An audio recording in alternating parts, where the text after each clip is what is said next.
Hi, welcome back to my channel. This is Angie's Blind Universe coming back with a brand new video.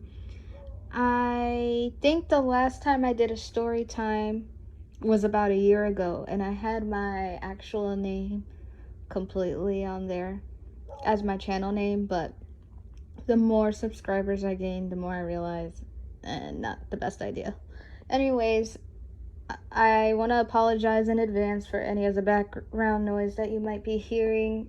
It is because I have a very vicious / aggressive and annoying dog who likes to appear in a lot of the things I do for my channel.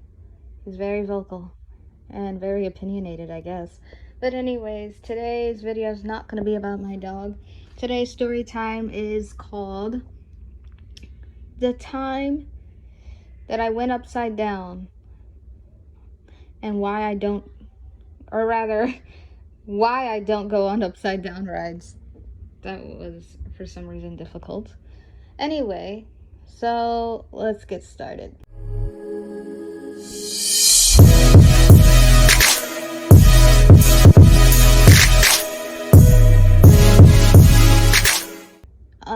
Back in, I would say 2016, I went to SeaWorld, and this was one of my first times in Florida, actually. And I have to say, like, up to that point, I really loved the thrill of roller coasters and anything that went upside down. Like, I was a daredevil when it came to certain rides. I would complain about it at first, but in the end, I would have the time of my life. But this particular day, everything was going well, like, in the beginning. I got on this really nice boat coaster. You know, we saw all the sea animals and stuff like that. It was really nice. But then we got to this ride. At that time, it was called the Man Drop. I believe they refurnished it since, and it's a different ride completely. But I could totally see why. So anyway, now I realized right off the bat that my younger sister was scared. Now at that time, she was probably about 9 years old, or 10, if I'm calculating that correctly. And I thought that was kind of pretty normal, you know, because, well, you know, when you're younger, you get scared easily of certain things, depending on the type of person you are. But I realized that it took us quite a while to get to the top where we would board the ride. Like, maybe 3 flights of stairs. And that kind of gave me like that uneasy feeling in my stomach, but at the same time, I'm just like, it can't be that bad. Then I boarded the ride, and I saw that it was like those individual seaters, which is fine because I know that typically when you're gonna go upside down, they have to seat you individually. And they put the lap bar, I guess is what you call it, on, and I thought I was okay. Like, I noticed that when they put it on, it was pretty loose, but I didn't think anything of it. I'm like, well, maybe it's not as bad as I think it's gonna be. That's literally me. What was going through my head. So I am waiting for the ride to start, and it starts, and it goes up on an incline, and it just keeps going up. And I realized, longer than the average roller coaster, this is taking forever to get to the top.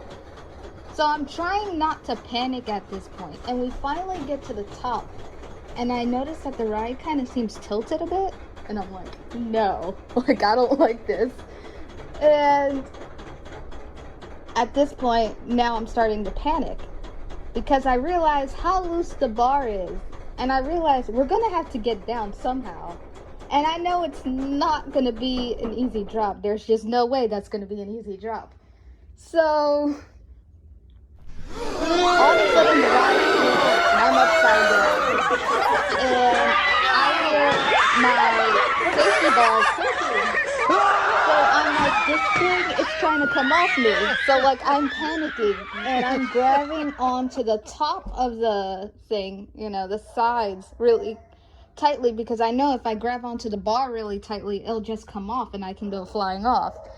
I was screaming, but it got to the point where I literally couldn't hear myself. I could not hear myself at all.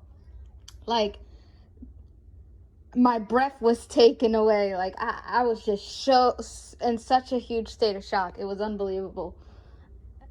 And the ride flipped about 3 to 4 times, and then there was a huge vertical drop. Come to realize that you know, ride went to the top of the building and then dropped from there. And SeaWorld's pretty tall. That, you know, as a blind person, I'm glad I couldn't see where I was, because I probably would have had a heart attack right then and there. But still, the point still stands. That was the ride, and oh my god. But when the ride finally ended, the bar just easily came off.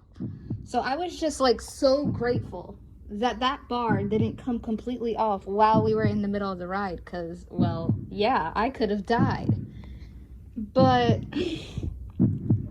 I got off the ride, like, my legs were shaking, my heart rate was so high, even though